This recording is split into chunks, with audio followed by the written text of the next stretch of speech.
हमारे लिए आज की तिलावत मुकाशवा की किताब 18वां बाब पहली से दूसरी, 21वीं से 23वीं और 19वें बाब की पहली से तीसरी और 9वीं आयत तक।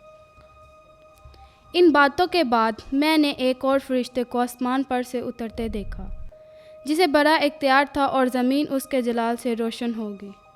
उसने बड़ी आवाज़ से पुकार कर कहा कि बाबले उज़्मा गिर पड़ी, हाँ गिर पड़ी, वो शयातीन का घर बन गई और हर नापाक रूह का अड्डा और हर नापाक और मकरूह परिंदे का बसेरा।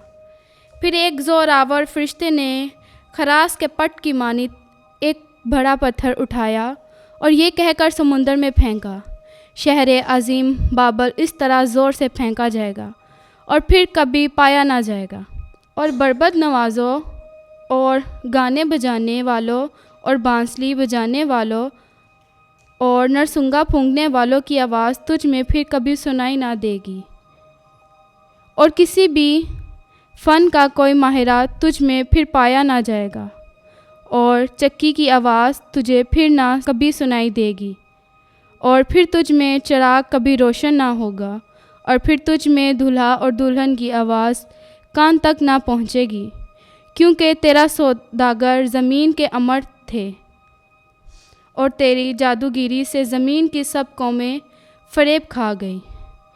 इन बातों के बाद मैंने आसमान पर गोया बड़ी जमात की आवाज़ ये कहते हुए सुनी, हालेलुया, नजात और जलाल और कुदरत हमारे खुदा ही की है, क्योंकि उसकी अदालतें रास्त और बरहक हैं, इसलिए कि उसने उस बरी कस्बी की अदालत की है जिसने अपनी हरामकारी से ज़मीन को ख़राब कर दिया।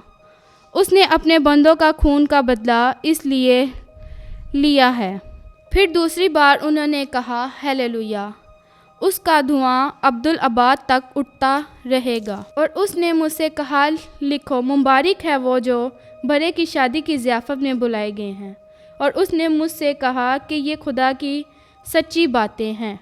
पाक कलाम का पढ़ा और सुना जाना हम सब के लिए बाइस से बरकत हो। खुदा का शुक्र हो।